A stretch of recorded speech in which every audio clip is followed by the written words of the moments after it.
नमस्कार, आपके साथ हूं मैं खुशबू मनोरमा मिश्रा और आप देख रहे हैं इंडिया न्यूज। पश्चिम बंगाल विधानसभा चुनाव के मुहाने पर खड़ा है, लेकिन वहां दांव नए नए खेले जा रहे हैं। गीता बनाम कुरान का हल्ला मचा है, हिंदू मुस्लिम पर नया सियासी घमासान छिड़ा है। लेकिन पश्चिम बंगाल से बाबरी मस्जिद को लेकर जिस तरह की आवाजें उठ रही हैं, उससे यह सवाल खड़ा होता है कि क्या मुस्लिम नेता और वोट के लिए अपने ही लोगों को भड़का रहे हैं। जी हां, टीएमसी से निष्कासित विधायक हुमायूं कबीर ने बंगाल में गीता पाठ के जवाब में फरवरी में कुरान पाठ करवाने का ऐलान कर दिया है। तो उधर हैदराबाद से भी मस्जिद बनाने की आवाज उठ गई है। हैदराबाद के मुस्लिम धर्मगुरु तारिक शब्बन ने बाबरी मस्जिद पर बयान देकर इस विवाद को और हवा दे दी। लेकिन सवाल ये, जब सरकार ने अयोध्या में बाबरी मस्जिद के लिए 5 एकड़ जमीन अलॉट कर दी, तो फिर वहां मस्जिद बनवाने के लिए चंदा और ईंटें क्यों नहीं इकट्ठा हो रही? बंगाल और हैदराबाद में बाबरी मस्जिद बनवाने का मकसद क्या है? इस पर आज धर्म संसद, लेकिन उससे पहले बंगाल में गीता बनाम कुरान पर एक रिपोर्ट देखिए।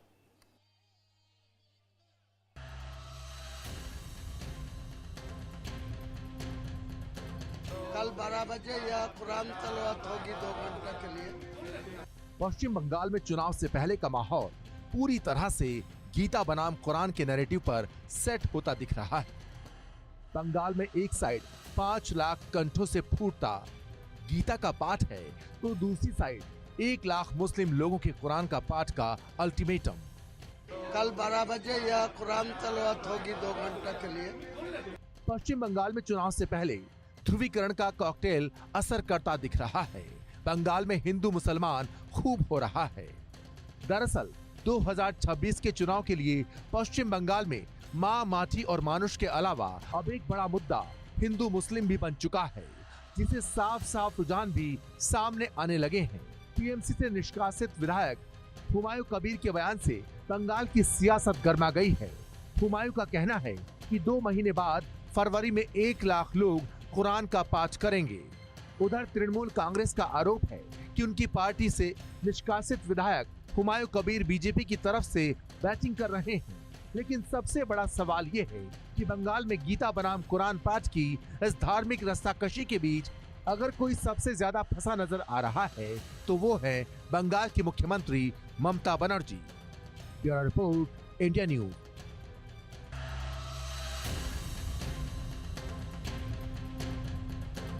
कल 12 बजे यह कुरान तलावत होगी 2 घंटे के लिए।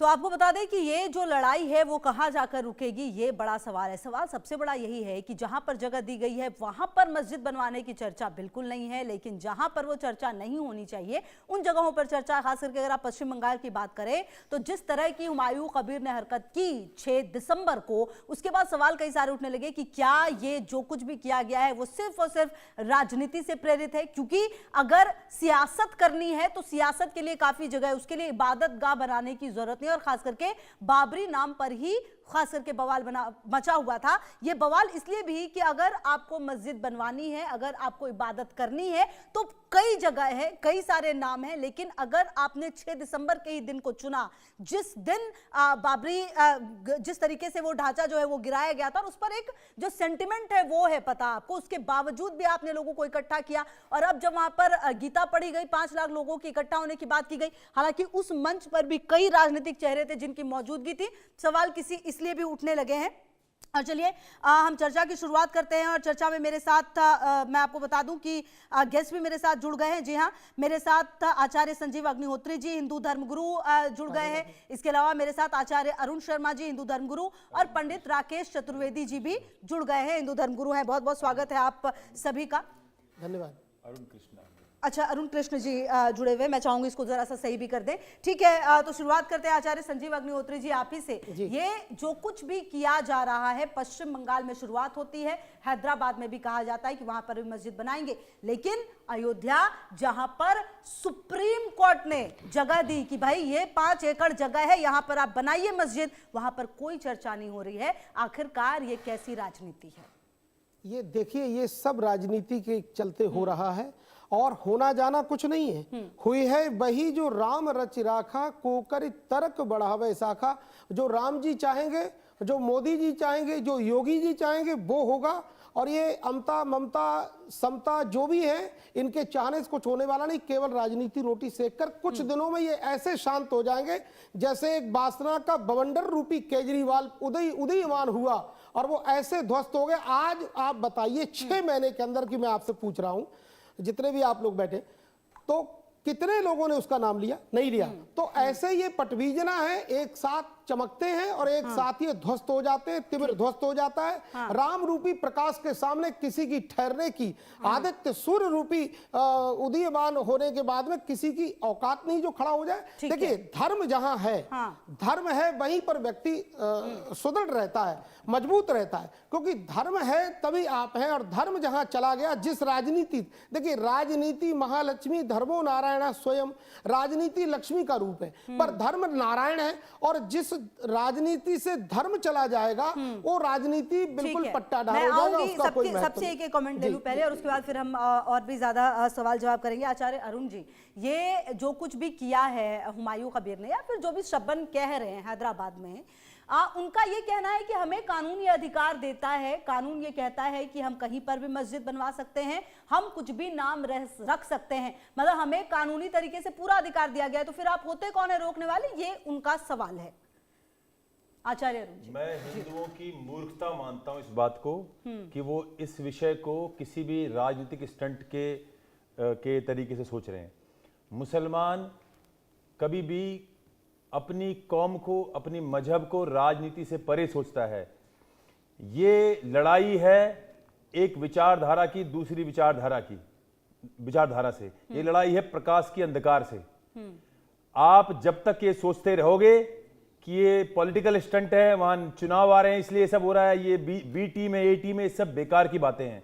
ये लड़ाई है इस्लाम की। इस्लाम पूरी दुनिया को 3 हिस्सों बांटता है, दारुल इस्लाम, दारुल अमन और दारुल हरब। जहां पर इस्लाम काबिज होता है उसको ये कहते हैं दारुल इस्लाम, जहां पर संघर्ष समाप्त है, सारे मुसलमान हैं। उसके बाद आरंभ होता है दारुल अमन, जहां पर इन लोमड़ियों की संख्या कम संख्या में होती है, उसको ये कहते हैं दारुल अमन। भाईचारे में रहो, आप हमारे भाई हैं, गंगा जमुना तहजीब है, भाई भाई, हिंदू मुस्लिम सब, सिख ईसाई सब भाई भाई, इस तरह का प्रोपेगेंडा चलाते हैं। और जैसे ही इनकी संख्या एक निश्चित अनुपात में पहुंचती है, वो बन जाता है दारुल हरब। इनके कुरान ने स्पष्ट शब्दों में कहा है कि भारत की भूमि गजवाए हिंद है, और हम तब तक लड़ते रहेंगे जब तक भारत के एक एक व्यक्ति को, विश्व के एक एक व्यक्ति को मुसलमान नहीं बना देते। तो ये बिल्कुल बेकार की मूर्खतापूर्ण बात है कि ये कोई पॉलिटिकल स्टंट है। ठीक है। अच्छा अरुण जी, लेकिन जो बात आप कह रहे हैं, मेरा ये कहना है कि कोई किसी को ना हिंदू बना सकता है ना मुसलमान बना सकता है। क्यों बना सकता है? हमारी अपनी मर्जी है, हमारी इच्छा है अपनी। आपकी मर्जी तब तक चलेगी जब तक आप 80% हो।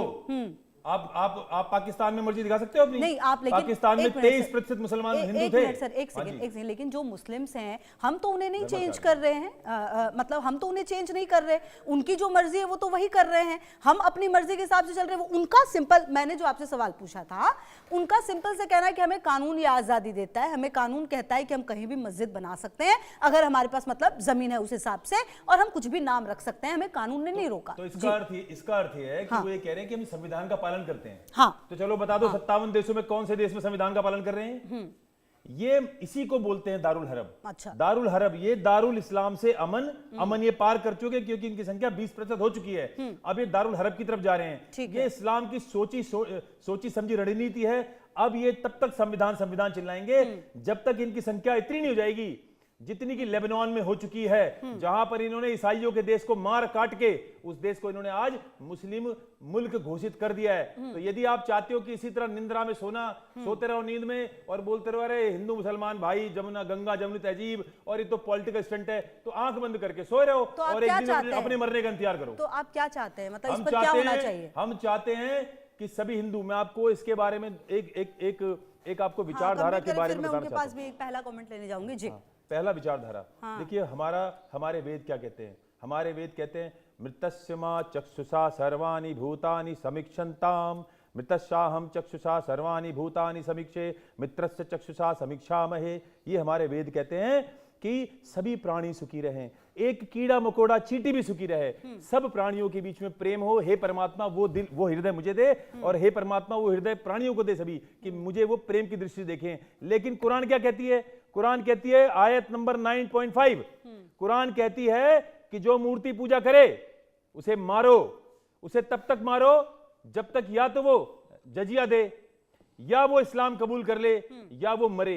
3 में से चौथा कोई विकल्प किसी काफिर के पास नहीं है। तो ये आप कहते रहो, आप भाईचारा के गाने गाते रहो, आप कहते रहो गंगा जमुनी तहजीब, जब आपका नंबर आएगा बता दो पाकिस्तान में 23% हिंदू थे, आज वो बेचारे कहां गए? उनकी बहन बेटियों का बलात्कार हुआ, वो कहां गए? सारे समाप्त कर दिए गए। एक दिन यहाँ के हिंदू भी अगर ऐसी सोए रहेंगे मूर्खों की तरह तो ये भी समाप्त कर दिए जाएंगे। ठीक है पंडित राकेश चतुर्वेदी, जो भी ये कुछ हुआ है पश्चिम बंगाल में और जो हैदराबाद में कहा जा रहा है, इसको आप कैसे देखते हैं? क्योंकि कहीं ना कहीं जो अयोध्या है वहां पर बात नहीं हो रही, मतलब क्योंकि वहां पर तो सुप्रीम कोर्ट ने जगह दी हुई है कि भाई राम मंदिर बन गया, अब आप अपना देख लीजिए, ये जगह है पर्टिकुलर, यहाँ पर आप बना सकते हैं, लेकिन वहां पर चर्चा नहीं हो रही है। क्या ये आपको एक साजिश लगती है? क्योंकि और पश्चिम बंगाल में चुनाव आने वाला है, क्या उससे पहले अपने लोगों को साधने की कोशिश जो है वो हुमायूं अकबर ने की है, हुमायूं कबीर ने? खुशबू जी, सबसे पहले तो हमें समझना चाहिए कि यह सिर्फ और सिर्फ जिहाद का एक कदम है, एक नया तरीका है और कुछ नहीं। क्यों मैं कह रहा हूं जिहाद का एक नया तरीका है? जब सुप्रीम कोर्ट ने जमीन दी और आप नारा लगाते हैं, आप बड़ा मंचों से कहते हैं कि राम रहीम एक साथ, तो आप क्यों नहीं अयोध्या में दी हुई जमीन पर आपने मस्जिद बनाने के लिए ईंट इकट्ठा करना शुरू किया? क्यों नहीं चंदा वहां पर इकट्ठा हुआ? और अब आकस्मिक रूप से सिर्फ लोगों को एकजुट करके, मुसलमानों को एकजुट करके जिहाद का पाठ पढ़ा करके बाबर जैसे बलात्कारी लुटेरे के नाम पर आप मस्जिद बनाने की बात करते हैं। खुशबू जी, एक चीज मैं पूछना चाहता हूं, जितने भी मुस्लिम धर्मगुरु हैं, जो मुल्ला मौलवी हैं, कि क्या आपके धर्म में बलात्कारियों के नाम पर पवित्र स्थल होता है? सनातन नहीं मानता है। सनातन जो है पवित्र लोगों के नाम पर नामकरण करता है। हम उस भगवान श्री रामचंद्र जी के कुल का गुणगान करते हैं, जिसमें आज भी कहा जाता है कि रघुकुल रीत सदा चली आई, प्राण जाए पर वचन ना जाए। कई मुस्लिम धर्मगुरु भी आए थे और मेरी जब बात हो रही थी तो उनका यह कहना था कि बाबरनामा तक में बाबर के लिए कुछ गलत नहीं कहा गया, आप लोगों ने गलत पोर्ट्रे किया है, ये तक जो मुस्लिम धर्मगुरु हैं वो मानते हैं। बाबर नामा में क्या कहा गया, क्या नहीं कहा गया, लेकिन उसके जो अत्याचार की कहानियां हैं वो आज भी भारत में जीवित रूप से देखी जा सकती है, और किसी और का नहीं। मैं आपको बताऊं, जितने मुल्ला मौलवी ये चीज कह रहे हैं, उन्हीं की 2-3 पीढ़ियों पहले उन्हीं की माताओं बहनों के साथ बलात्कार लूटपाट किया गया, और ये इतना नीच गिर चुके हैं कि जो बाबर को आज शेर कहते हैं, मैं तो कहता हूं कि बाबर नाम का कोई भी स्वान भी भारतवर्ष की धरा पर उस नाम का पालना नहीं चाहेगा अपने घर में। और हम जो है, हम आदर्श देते हैं, हम अपने पूर्वजों का आदर्श देते हैं कि ये सत्कर्म किए, और बाबर औरंगजेब जैसे लुटेरों के बाद इनकी 5 से 6 पीढ़ियों ने कोई सुकर्म किया ही नहीं है, कोई जो है सत्कर्म किया। ये किसका नाम देना चाहेंगे? आप तो दीजिए, आप अब्दुल कलाम का नाम दीजिए, चलिए हम हर सनातनी वहां पर खड़ा होकर मस्जिद बनाने के लिए तैयार हो जाएगा। अगर आप बाबर जैसे लुटेरे बलात्कारी का नाम देना चाहेंगे तो हम विरोध करेंगे। ठीक है, मतलब कुल मिलाकर आप कह रहे हैं कि दिक्कत नाम से है, मस्जिद बनाने से प्रॉब्लम नहीं है, जो उनकी मंशा है वो बाबर नाम को लाना, उस चीज से दिक्कत है, आप ये कह रहे हैं। मैं आती हूं सर, मैं राकेश जी आपसे कंफर्म करना चाह रही थी। बिल्कुल, देखिए, अगर कोई इबादत का, कोई पूजा का स्थान बन रहा है पवित्र सोच के साथ, वहां पर सफेद कोट में बम फोड़ने वाला डॉक्टर बनाने के लिए नहीं, वहां जिहाद का पाठ पढ़ाने के लिए नहीं, वहां पर जो है इबादत करने के लिए अगर हो रहा है तो हर सनातनी तैयार है। लेकिन अगर बाबर के नाम पर आएगा और वहां पर आतंकवादी बनाने के लिए, तो हम सभी लोग एकजुट होकर इसका विरोध करेंगे। मैं आती हूं आपके पास भी, आचार्य अरुण जी आप भी कुछ कहना चाह रहे थे। उससे पहले संजीव अग्निहोत्री जी, कहीं ना कहीं जो एक बहुत बड़ा वर्ग है उसने ये भी कहा कि हमें मस्जिद बनाने से दिक्कत नहीं है, आप चाहें, हाँ भाई आपकी जमीन है, आप वहां पर मंदिर बना दे, मस्जिद बना दे, आपकी दिक्कत है, कोई प्रॉब्लम ही नहीं है, दिक्कत नाम से है। लेकिन कहा यह जा रहा है, जो मुस्लिम धर्मगुरु हैं उनकी तरफ से बार बार, कि इस नाम की चर्चा करने में, इस नाम से हमें कुछ बनाने में कोई रोक नहीं सकता है, मतलब ये अधिकार मिला हुआ है उन्हें, वो कुछ भी कर सकते हैं इस तरीके से। तो कुल मिलाकर जो दिक्कत है वो कहां पर है? देखिए, जिक्र खुदा तो है, खौफे खुदा नहीं। खुदा को जिक्र में सुना पर वास्तविक किसी ने देखा नहीं है। पर हमारे भगवान को देखो, सूर्य नारायण के रूप में पूरी दुनिया देखती है, अंधकार के रूप में, प्रकाश के रूप में, ये सारा कुछ देख रहे हो। ये चराचर जगत भगवान की कृपा से बना हुआ है, और ये 1400 साल का इनका इतिहास, इनका कोई इतिहास नहीं, ना इनका कोई तरीका है, ना इनका कोई जीवन है, ना कोई इनका लेवल है।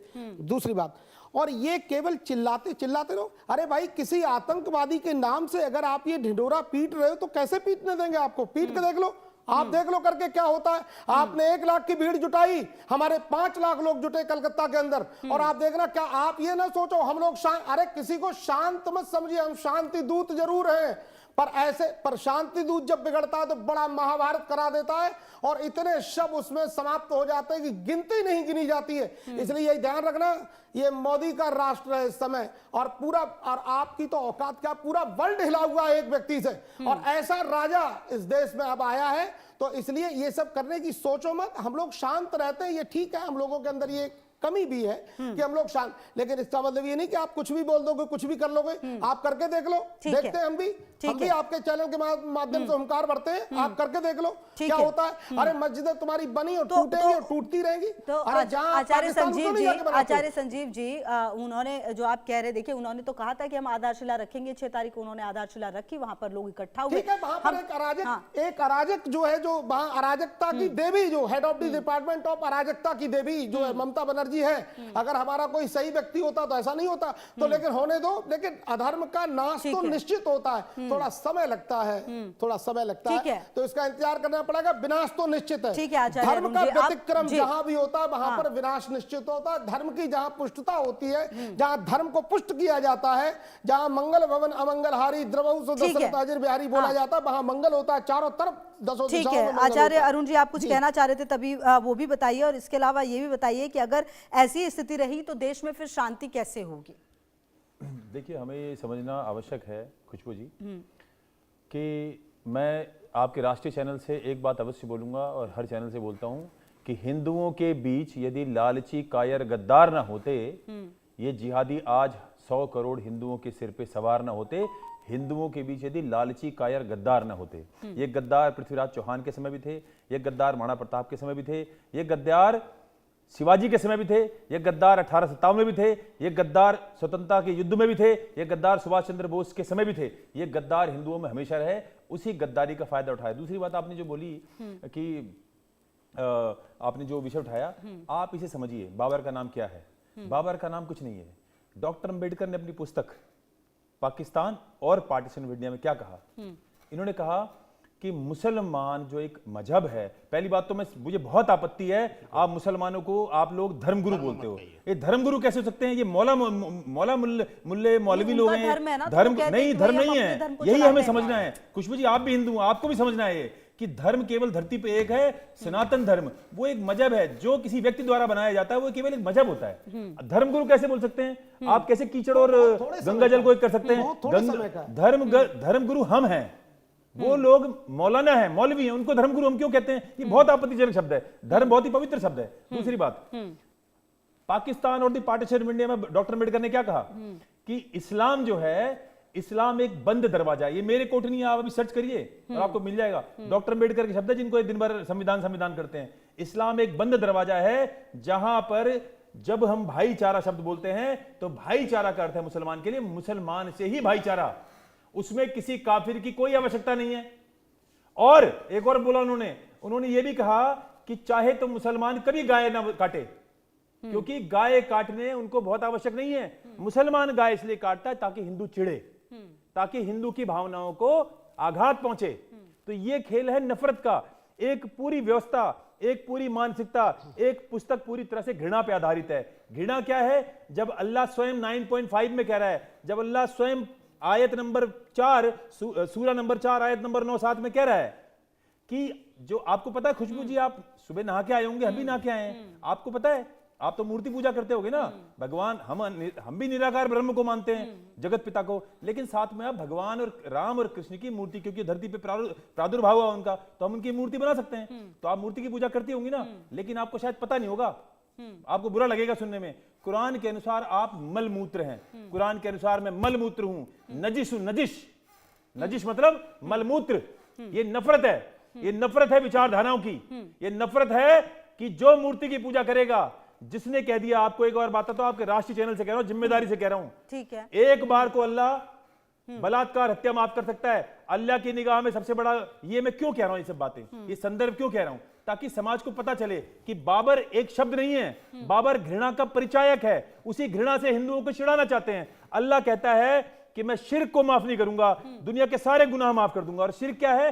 शिर्क है किसी को अल्लाह के सदृश से समझना, समझना कि अल्लाह के सिवा भगवान महादेव भी हैं, समझना कि कोई राम और कृष्ण भी हैं, इसको जो समझेगा वो गुनाह अजीम करेगा, वो शिर्क करेगा। और शिर्क क्या करेगा? जो शिर्क करेगा वो जहन्नुम में जाएगा। तो खुशबू भी जहन्नुम में जाएगी, ये महाराज भी तीनों जहन्नुम में जाएंगे, ये सारे जो वीडियो बना रहे जहन्नुम में जाएंगे। तो ये लड़ाई विचारधारा की है। और जब तक हम अपने एक एक प्रत्येक हिंदू के अंदर उनकी चेतना में शत्रु बोध लेकर नहीं आएंगे, तब तक हमें जब पता ही नहीं होगा हमारा शत्रु कौन है, तो भैया लड़ेंगे किससे? अगर आप अंधकार में रहोगे तो लड़ोगे किससे? तो आपको शत्रु भी पता होना चाहिए, शत्रु बोध भी बताओ, और पता होना चाहिए कि ये भाईचारा यहाँ पर इसलिए है क्योंकि इनकी संख्या भी कम है। ठीक है। राकेश जी, पंडित राकेश जी, जो बातें कही जा रही हैं आचार्य अरुण जी की तरफ से, उससे आप कितना इत्तेफाक रखते हैं? लेकिन मेरा सवाल ये है कि जो बातें कही जा रही हैं और जिस तरीके का संदर्भ दिया जा रहा है, अगर हम भाईचारा नहीं निभाएंगे तो फिर ऑप्शन किस तरीके का बचता है? फिर ऐसे में तो मतलब ऐसा हो जाएगा कि मारकाट मच जाएगी, मतलब जो स्थिति है वो बिल्कुल खराब। ये देश कानून से चलेगा ना? मारकाट मैं खुशबू जी मैं एक बात बोलना चाहता हूँ, चाहूंगा जी। खुशबू जी, मारकाट मची नहीं, 20 लाख हिंदू उसमें काटे नहीं गए, मोपला कांड नहीं हुआ, डायरेक्ट एक्शन डे नहीं हुआ। बंगाल में 20,000 हिंदू मारे गए, 20,000 हिंदू मारे गए और घेर के मारा गया। ये तो कोई इसका कोई विकल्प नहीं है। अब कहा जाता है कि मॉब लिंचिंग हो जाती है, कहा जाता है मुस्लिम्स की मॉब लिंचिंग कर दी जाती है जब वो पकड़े जाते हैं किसी उस तरह के कृत्य में, तो लोग पकड़ के मार देते हैं, वो मॉब लिंचिंग है। ये वामपंथी विचारधारा है, ये एक इकोसिस्टम है जहां पर एक मुसलमान मरता है जो कि गौ काटा, वो गाय काटता पाया गया तब मारा गया उसको। नहीं तो सर फिर कानून है ना, संविधान है। देखिए ऐसा है, 4 लोग 10-100 लोग मार नहीं सकते। ऐसा है जी।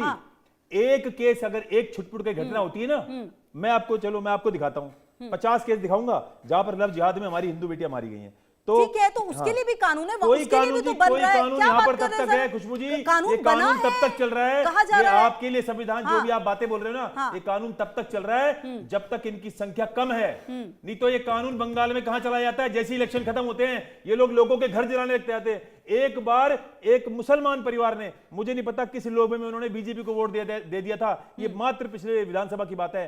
8 मुसलमानों को उनके घर में, क्योंकि किसी लोग आके वोट, 8 मुसलमानों को हाथ पैर बांध के जला के मार दिया गया। मुस्लिम्स भी मारे जाते हैं, हिंदू भी मारे जाते हैं, हर धर्म को नहीं देखा ये जाता। ये जो आप लोगों की विचारधारा है ना, इस विचारधारा के खामियाजा रिकॉर्ड और वही दिखाता है, जो आंकड़े हैं और जो सच है वही दिखता है ना सर, वो बात है। ठीक है, बताए पंडित राकेश जी। खुशबू जी, सर्वप्रथम तो पहले ये समझिए, मैं आदरणीय अरुण जी की बातों से 100% सहमत हूं। उसका कारण भी है। अब मैं आपको उदाहरण भी दे दूं, शास्त्रीय प्रमाण दे देता हूं, मुझे लगता है यहां पर कोई भी इससे इनकार नहीं करेगा। हमेशा अगर अपने धर्म को बचाना है, रक्षा करनी है, तो समय समय पर आपको परशुराम बन करके और कृष्ण बन करके महाभारत भी करनी होगी। और अगर आपके अंदर महाभारत करने की बूता नहीं है तो आप समाप्त हो जाएंगे, आप विलुप्त हो जाएंगे। और आपको जरूरी, आपको इसका प्रमाण देता हूं मैं अपने सनातन के हर एक देव देवता से। हमेशा आप देखिए कि अभय मुद्रा, आशीर्वाद मुद्रा के साथ शस्त्र से सुसज्जित होते हैं हमारे देवता। क्यों? क्योंकि धर्म रक्षा के लिए। हम किसी पर कभी सर काटने के लिए ऐसे हाथ नहीं उठाएंगे, शस्त्र नहीं उठाएंगे, लेकिन जब जब धर्म पर आघात होगा, अगर हम मौन होकर के और अगर हम भाईचारा नाम से, 100 बार कृष्ण ने भाईचारा का संदेशा भेजा महाभारत में, 100 बार परशुराम ने निवेदन किया कि छोड़ दो जो है अधर्म का साथ देना, लेकिन तब तक नहीं शांत हुआ जब तक धरा पर रक्त नहीं बहा। तो मैं ये भी कहूंगा कि अगर धर्म रक्षा करनी है तो आपको युद्ध के लिए भी तैयार रहना पड़ेगा। पूरा विश्व यही कर रहा है आज के समय में। खुशबू जी, कहां पे ये ऐसा हो रहा है, मतलब कि जहां पर धर्म की रक्षा करने के लिए जो है वो खून खराबा हो रहा है? दुनिया के किस हिस्से में? इजराइल कर रहा है। कौन सा ऐसा राष्ट्र नहीं है जो अपने स्वतंत्रता और स्वाभिमान की रक्षा का युद्ध नहीं लड़ रहा है? 6 महीने से ज्यादा, 1 साल से ज्यादा हो गया, आप ही लोग चला रहे हैं कि विश्व में वॉर छिड़ी हुई है। वो वॉर किसी और चीज की थोड़ी ना है, अपने स्वाभिमान की रक्षा की है। तो अगर वो अपने सिर्फ एक अहम अहंकार की रक्षा के लिए कत्लेआम कर सकते हैं समय तो की कमी लड़ना पड़ेगा अपने धर्म रक्षा के लिए। माफी चाहूंगी मैं, समय की कमी है, लेकिन आप सभी का बहुत शुक्रिया हमारे साथ जुड़ने के लिए और बातचीत करने के लिए। बहरहाल देखना यह है कि आने वाले समय में ये जो पूरा मुद्दा है वो किस तरीके से और आगे जाएगा और किस तरह से उस पर बातचीत सामने आएगी। तमाम खबरों पर नजर है, आप रहिए हमारे साथ, देखते रहिए इंडिया न्यूज।